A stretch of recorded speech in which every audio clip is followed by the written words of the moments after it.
Hello, students. Today's our topic is heredity and variations. तो heredity के बारे में हम आगे डिस्कस करेंगे। पिछले लेक्चर में हमने हेरिडिटी के बारे में जनरल कुछ पॉइंट्स डिस्कस किए थे। क्या होती है heredity? The process of passing traits और characteristics from parents to offspring is known as heredity and this is also known as inheritance. Heredity को ही इनहेरिटेंस भी कह सकते हैं। जो कैरेक्टर एक जनरेशन से दूसरी जनरेशन में ट्रांसफ़र हो रहे हैं, ये जो है प्रोसेस, ये हेरिडिटी है। हमने कुछ इनहेरिटेड ट्रेट्स के बारे में पढ़ा था, जो ट्रेट्स हमारे पेरेंट्स से हम तक आए हैं या फिर एक जनरेशन से दूसरी जनरेशन में ट्रांसफ़र होते हैं। एक्वायर्ड ट्रेट्स के बारे में पढ़ा था, जो कि बर्थ के बाद एक्वायर किए जाते हैं वो कैरेक्टर्स। तो ब्रीफ में इन सब के बारे में हम स्टडी कर चुके हैं। उसके बाद हमने एक चीज़ और डिस्कस की थी कि ग्रेगर मेंडल का नाम मैंने लिया था लास्ट लेक्चर में। ग्रेगर मेंडल वो साइंटिस्ट हैं जिन्हें फादर ऑफ जेनेटिक्स बोला जाता है। क्यों कहा जाता है? क्योंकि इन्होंने सबसे पहली बार ये सोचा कि क्यों हम अपने पेरेंट्स जैसे दिखाई देते हैं। ऐसे कौन से चीज़ है जो हम एक जनरेशन से दूसरे में ट्रांसफ़र हो रही है, जिसकी वजह से हम लोग बिल्कुल सिमिलर होते हैं अपने पेरेंट्स से, कैरेक्टर भी मिलते हैं, देखने में भी उनके जैसे होते हैं कुछ हद तक। तो ये ऐसा क्यों है? तो इस वजह से इस पर काम जो है स्टार्ट उन्होंने सबसे पहले किया था, तो इसलिए उनको फादर ऑफ जेनेटिक्स कहा जाता है। फादर ऑफ हेरिडिटी भी बोलते हैं उनको। अब मेंडल ने जो अपना काम शुरू किया था, ये भी मैंने लास्ट लेक्चर में आपको बताया था कि पी प्लांट को लेकर शुरू किया था, गार्डन पी प्लांट। उन्होंने क्यों ये प्लांट चूज़ किया? इसलिए चूज़ किया था क्योंकि पी प्लांट जो है वो एक तो एनुअल प्लांट है, उसका लाइफ स्पैन बहुत कम होता है, छोटा होता है, 1 साल का होता है। 1 साल में ही उन्होंने सारी ऑब्जर्वेशन कर ली थी उसके अंदर। और दूसरी बात ये होती है कि उसके अंदर कॉन्ट्रास्टिंग ट्रेट्स, उनको अराउंड 7 कॉन्ट्रास्टिंग ट्रेट्स मिल गए थे। कॉन्ट्रास्टिंग ट्रेट का मतलब होता है, जैसे आपने मोनो हाइब्रिड क्रॉस में आप देखेंगे, हाइट को लेकर अगर हम बात कर रहे हैं तो एक टॉल है एक शॉर्ट है, ये कॉन्ट्रास्टिंग यानी कि अपोजिट ट्रेट। ट्रेट का मतलब है कैरेक्टर, अपोजिट कैरेक्टर। सीड है, राउंड है, एक रिंकल्ड है, ठीक है, एक सिकुड़ा हुआ है, एक गोल है, एक येलो है, एक ग्रीन है। तो ये क्या है? दो दो कैरेक्टर जो हैं ये क्या कहलाते हैं? उल्टे कैरेक्टर, अपोजिट कैरेक्टर, ये कहलाते हैं कॉन्ट्रास्टिंग ट्रेट्स। तो ऐसे कॉन्ट्रास्टिंग ट्रेट्स अराउंड उनको 7 मिल गए थे पी प्लांट के अंदर। तो उनको अपना एक्सपेरिमेंट करने में बहुत आसानी हो गई थी। एक तो 1 साल के अंदर उनके सारे रिजल्ट आ जाते थे। दूसरी बात, काफ़ी सारे ट्रेड्स मिल गए। अलग अलग तरह के एक्सपेरिमेंट इन्होंने अलग अलग कैरेक्टर्स को लेकर किए हैं। तो काफ़ी सारी ऑब्जर्वेशन उनके सामने आई, जिन्होंने कि जिस ऑब्जर्वेशन ने उनके जो लॉज हैं उनको और भी ज़्यादा स्ट्रॉन्ग बना दिया। उनकी ऑब्जर्वेशन ने कुछ लॉज भी जिसकी वजह से निकल कर आए हैं जेनेटिक्स से, हेरिडिटी से रिलेटेड। तो ये सब चीज़ें थी। अब सबसे पहले जो उन्होंने काम किया था गार्डन पी प्लांट पे, वो था mono hybrid cross. Garden pea plant को लेकर उन्होंने मोनो हाइब्रिड क्रॉस करा था। मोनो का मतलब होता है सिंगल, हाइब्रिड माने क्रॉसिंग, एक तरीके से मिला देना किसी चीज़ को। तो जब सिंगल करेक्टर को लेकर, सिंगल ट्रेट को लेकर, एक कॉन्ट्रास्टिंग ट्रेट एक ही तरह का लेकर उन्होंने पी प्लांट्स के बीच में क्रॉसिंग करवाई है, तो वो कहलाता है mono hybrid cross. Mono hybrid cross में आप ये देखिए कि मैं एक चीज़ और आपको बता चुकी हूँ पिछले लेक्चर में, डोमिनेंट और रिसेसिव। यहाँ पर आपको दिख रहा है डोमिनेंट और रिसेसिव। कोई भी कैरेक्टर होता है उसमें एक तो होता है डोमिनेंट कॉन्ट्रास्टिंग ट्रेट के अंदर, और एक होता है रिसेसिव। डोमिनेंट का मतलब है जो अपने आप को एक्सप्रेस कर पा रहा है अपने साथ वाले की प्रेजेंस में, अकेले में नहीं। अपने आप को, अगर सिंगल ट्रेट है वो तो अपने आप को एक्सप्रेस करेगा ही, लेकिन वो साथ में किसी दूसरे कैरेक्टर की प्रेजेंस में अपने आप को अगर एक्सप्रेस कर पा रहा है, वो कहलाता है डोमिनेंट ट्रेट। और अगर जो अपने आप को दूसरे कैरेक्टर की प्रेजेंस में एक्सप्रेस नहीं कर पाता, वो कहलाता है रिसेसिव ट्रेट। डोमिनेंट को हमेशा कैपिटल से शो करेंगे, रिसेसिव को हमेशा स्मॉल लेटर से शो करते हैं। ठीक है, तो यहाँ पर मोनो हाइब्रिड क्रॉस में एक टॉल प्लांट पी का लिया और एक डार्क प्लांट पी का लिया, उनके बीच में क्रॉसिंग करवाई गई। देखिए सामने capital T small T small T. Capital T किसके जीनोटाइप है? टॉल प्लांट का। स्मॉल टी किसका जीनोटाइप है? शॉर्ट प्लांट का। Again what is genotype? अब आप कहेंगे कि मैडम एक और नया वर्ड ले रहे हैं, जीनोटाइप क्या है ये, इसका मतलब? तो जीनोटाइप और फिनोटाइप भी टर्म्स आपके सामने आएंगी। इनका मतलब होता है, जो भी टर्म बीच में आती जाएगी उसको मैं क्लियर करती जाऊंगी। जीनोटाइप का मतलब होता है कि जेनेटिक कैरेक्टर क्या है, लाइक जो हमें दिख नहीं रहा है, बट एक्चुअली जो जेनेटिक कैरेक्टर है इस प्लांट का या किसी भी ऑर्गेनिज्म का, यहाँ पर जो डोमिनेंट ये टॉल प्लांट है इसके अंदर कैपिटल टी दो तरह के जीन हैं, ठीक है, डोमिनेंट है ये। शॉर्ट जो प्लांट्स हैं इनके अंदर स्मॉल टी, तो ये कैपिटल टी या स्मॉल टी जो मैं बोल रही हूँ ये जीनोटाइप कैरेक्टर है। अगर मैं बात करूँगी फिनोटाइप की, तो जैसे कि आपको सामने दिख रहा है एक प्लांट बड़ा है एक प्लांट छोटा है, एक टॉल है एक शॉर्ट है, तो ये क्या है, फिनोटाइपिक कैरेक्टरिस्टिक। फिनोटाइपिक का मतलब होता है जब हम एक्सटर्नल स्ट्रक्चर को देखकर, जो एक्सटर्नल मॉर्फोलॉजी है या फिर एक्सटर्नल स्ट्रक्चर है, इसे देखकर जो हम रेशियो निकाल रहे हैं या एक्सटर्नल स्ट्रक्चर को जो हम बताते हैं तो वो फिनोटाइपिक कैरेक्टर कहलाता है। तो यहाँ पर आप देखिए कि आपको एक प्लांट जो टॉल है उसका जीनोटाइप कैपिटल टी दिख रहा है, शॉर्ट है उसका जीनोटाइप स्मॉल टी दिख रहा है। जब मेंडल ने इन दोनों को आपस में क्रॉस करवाया तो नेचुरली अगली जनरेशन आएगी। अगली जनरेशन जब आई है उसे हम बोलते हैं ऑफस्प्रिंग या फिर प्रोजेनी भी बोलते हैं, दोनों ही नाम है इसका। नेक्स्ट जनरेशन में जो भी प्लांट्स आ रहे हैं ऑफस्प्रिंग भी बोलेंगे इनको, प्रोजेनी भी। तो यहाँ पर देखिए जितने भी ऑफस्प्रिंग आपको नज़र आ रहे हैं सारे के सारे टॉल हैं, जबकि आपने क्रॉस जो करवाया था एक टॉल था उसमें और एक शॉर्ट था। लेकिन F1 जनरेशन ये क्या कहलाएगी, फर्स्ट फिलियल। F1 का फुल फॉर्म है फर्स्ट फिलियल। तो फर्स्ट फिलियल जनरेशन में आप देखिए कि सभी के सभी प्लांट्स जो हैं वो कैसे हैं, टॉल हैं, ठीक है जी। लेकिन अगर आप इनका, ये तो फिनोटाइपिक कैरेक्टर हो गया टॉल। अगर आप जीनोटाइपिक कैरेक्टर देखेंगे तो आपको क्या दिख रहा है, all tall plants have the genotypic ratio capital T small T. क्या है, कैपिटल टी और स्मॉल टी, ये इनका जीनोटाइपिक कैरेक्टर है, जबकि फिनोटाइप में सब के सब टॉल हैं। अब मेंडल ने क्या किया कि इस F1 जनरेशन के दो प्लांट लिए, आपस में उनके बीच में क्रॉसिंग करवाई, जिसे कि हम सेल्फ क्रॉसिंग सेल्फिंग भी बोलते हैं। तो सेल्फिंग जब करवाई F1 जनरेशन के प्लांट्स में, ये देखिए सेकंड रो में आपको दिख रहा है कैपिटल टी स्मॉल टी आपस में क्रॉस करवाया, दोनों टॉल प्लांट्स हैं। जो अगली F2 जनरेशन आई है उसमें तीन प्लांट तो टॉल हैं, एक प्लांट इसमें शॉर्ट है, दिख रहे हैं सामने। तीन प्लांट देखने में टॉल लग रहे हैं, एक प्लांट देखने में शॉर्ट लग रहा है। देखने में जो चीज़ हमें नज़र आ रही है वो कैरेक्टर क्या कहलाता है, फिनोटाइपिक। तो यहाँ पर फिनोटाइपिक क्या बन गया, 3:1। फिनोटाइपिक जो रेशियो यहाँ पर आया है आपके सामने, क्योंकि देखने में तीन बड़े एक छोटा है, तो फिनोटाइपिक रेशियो क्या आ गया, 3:1। लेकिन अगर हम जीनोटाइपिक रेशियो की बात करें तो साफ आपको दिख रहा है कि कैपिटल टी सिर्फ एक जगह पे है, कैपिटल टी स्मॉल टी दो जगह पे दिख रहा है आपको, स्मॉल टी एक जगह पे। तो क्या रेशियो जीनोटाइपिक बन गया, 1:2:1। ये रेशियो आपके सामने आ जाएगा जीनोटाइपिक कैरेक्टर को शो करने वाला है या फिर जीनोटाइपिक रेशियो। तो ये मोनोहाइब्रिड क्रॉस मेंडल ने किया था। पहली जनरेशन में सभी टॉल प्लांट्स थे, दूसरी जनरेशन जो F2 जनरेशन आई है उसमें तीन टॉल थे एक शॉर्ट था प्लांट, ठीक है। टॉल का मतलब क्या है कि यहाँ पर डोमिनेंट कैरेक्टर अपने आप को शो कर पा रहा है या फिर है ही डोमिनेंट कैरेक्टर, दोनों तरह की बात है। तो इसके बेस पर उन्होंने जो है क्या रिजल्ट निकाला था, मेंडल ने क्या ऑब्जर्वेशन करी, क्या उनका कंक्लूजन था, वो देखते हैं। देखिए इधर इन्होंने बता रखा है कि F1 प्रजानी आर नो। एक चीज़ और उन्होंने बताई कि F1 प्रजानी आई है, लेकिन किसी भी दोनों ही जनरेशन में, ना F1 में ना F2 में, कहीं कोई मीडियम प्लांट आपको नज़र नहीं आ रहा है। मीडियम मतलब एक तो टॉल है एक शॉर्ट है, लेकिन बीच की हाइट का कोई प्लांट नहीं है। That means there is no blending at all in the characters, है ना।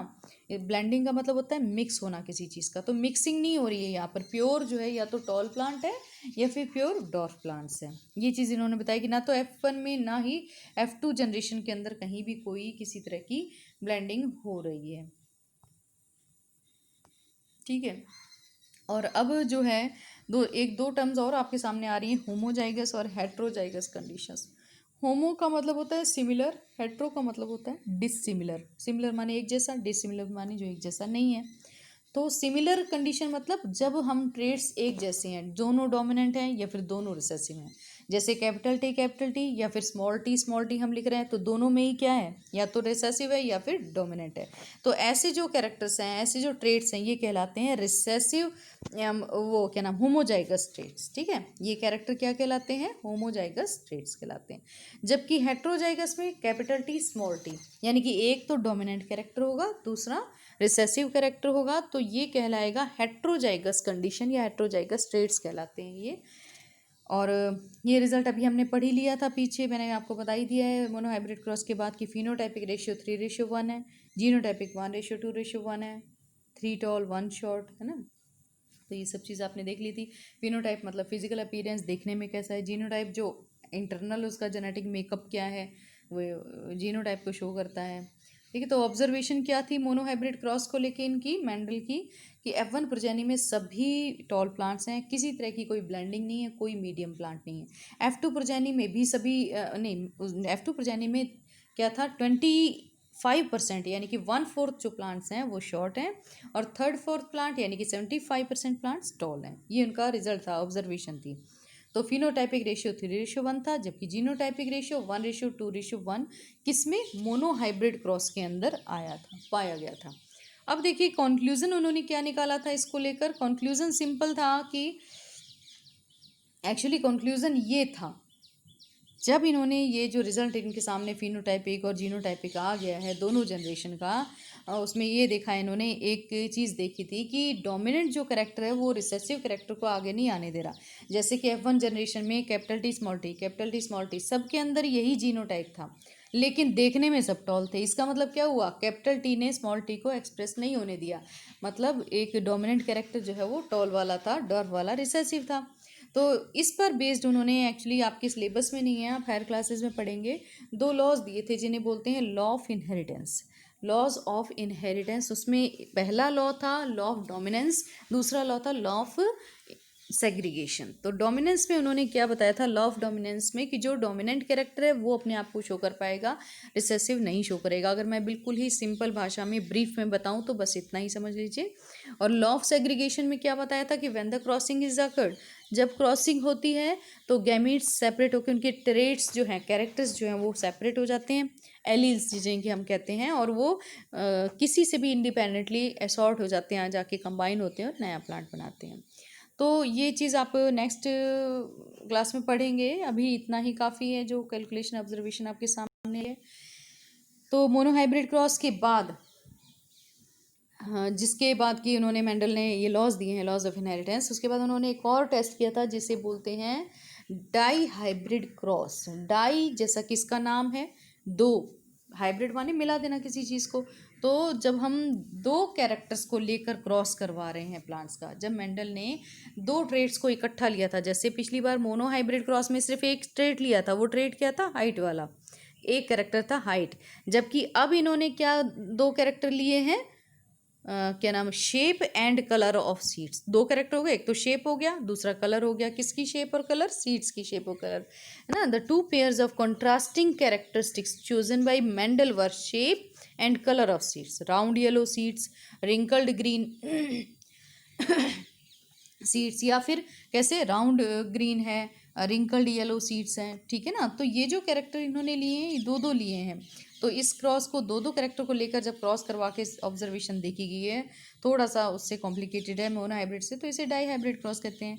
लेकिन आपके इसमें सिंप्लीफाई करके ही दे रखा है, तो बस जितना आपके सिलेबस में उतना ही आपको करना है। यहाँ पर एक चीज़ देख लीजिए, क्या है कि राउंड शेप और येलो कलर, ठीक है, ध्यान से सुन लीजिए, राउंड शेप येलो कलर दोनों क्या है, डोमिनेंट है, जबकि रिंकल्ड शेप और ग्रीन कलर क्या माना गया है यहाँ पर, सीड का रिसेसिव ट्रेट।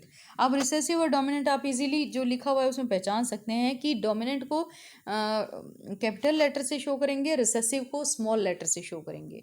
तो इसमें आप सबसे पहले देखिए राउंड ग्रीन दिख रहा है, राउंड तो यहाँ पर कौन सा कैरेक्टर है, डोमिनेंट, ग्रीन कौन सा है, रिसेसिव। तो राउंड को तो कैपिटल आर से शो किया है, और ग्रीन कलर को रिसेसिव है इसलिए स्मॉल वाई से शो किया है, ठीक है ना।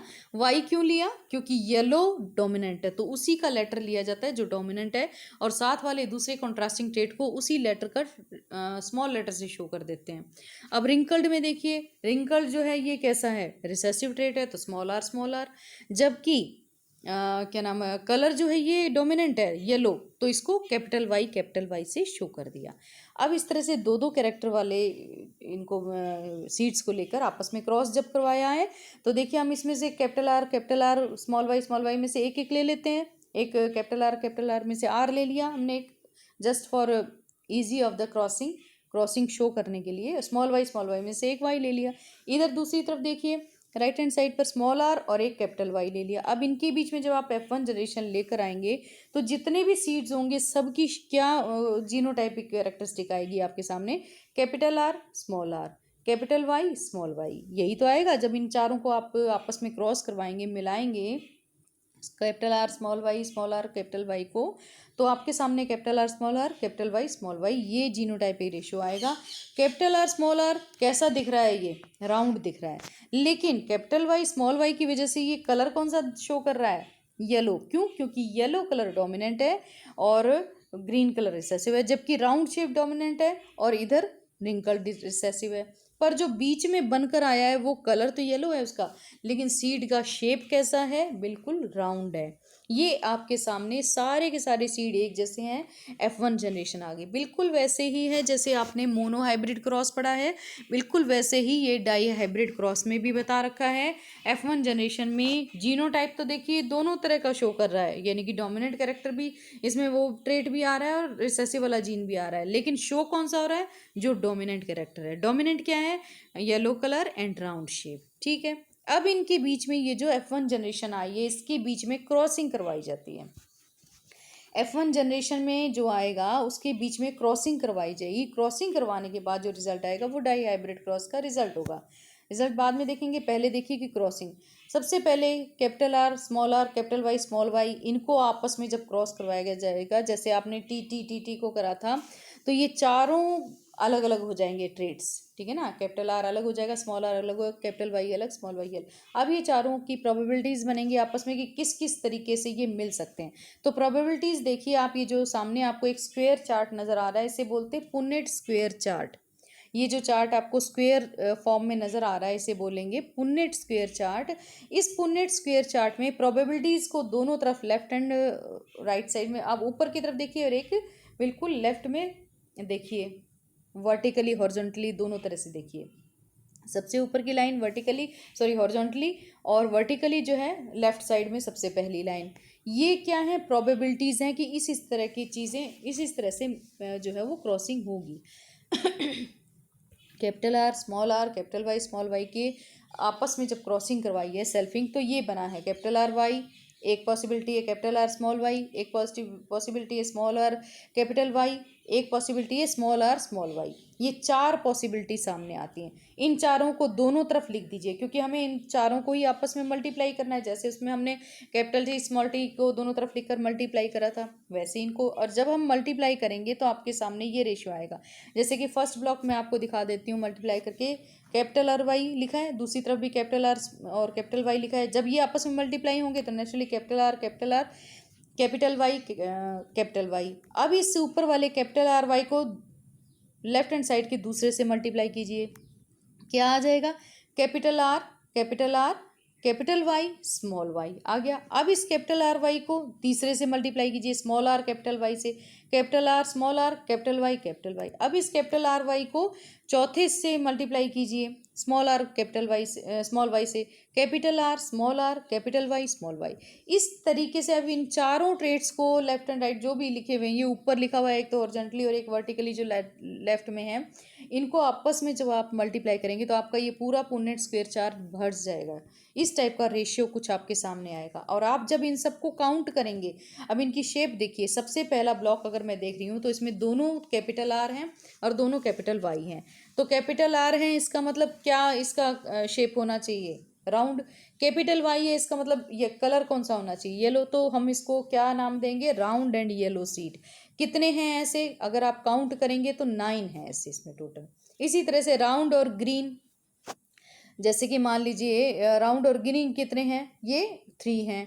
कहाँ पर आपको दिखाई दे रहे हैं राउंड और ग्रीन, इसी पुन्नेट स्क्वेयर चार्ट के अंदर आपको नजर आएंगे। देखिए सेकंड रो में सबसे लास्ट वाला ही देख लीजिए, कैपिटल आर स्मॉल वाई है, दैट मीन्स वो क्या चीज़ है कि किस चीज़ को शो करेगा, ग्रीन को शो करेगा, ठीक है, क्योंकि रिसेसिव करेक्टर है ये।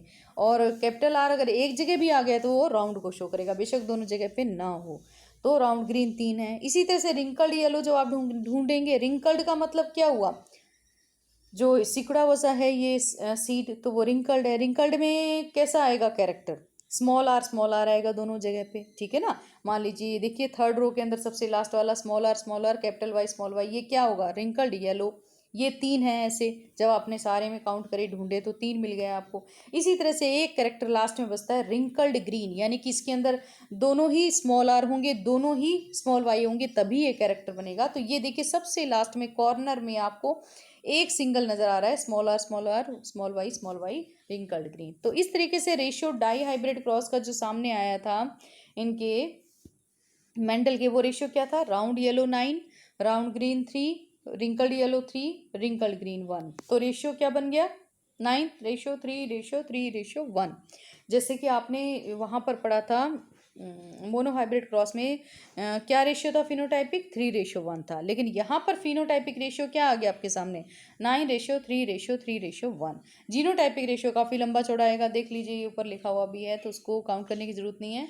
डाई हाइब्रिड क्रॉस को सिर्फ फिनोटाइपिक रेशियो के तौर पे ही एक्सप्रेस कर देते हैं, ठीक है। तो इसकी नेचुरली ऑब्जर्वेशन क्या थी कि भाई फर्स्ट जनरेशन जो थी उसके अंदर कैसे थे सारे के सारे जो सीड्स आए हैं, कैसे आए हैं, सामने आपको दिख रहा है फर्स्ट जनरेशन F1 जनरेशन लिखा है, राउंड एंड येलो सीड आए थे सारे के सारे, ठीक है ना। बेशक उसके अंदर जीनोटाइप कुछ और था, लेकिन फिनोटाइप क्या आया था, राउंड एंड येलो आया था। तो ये एक तो इनकी ऑब्जर्वेशन ये थी।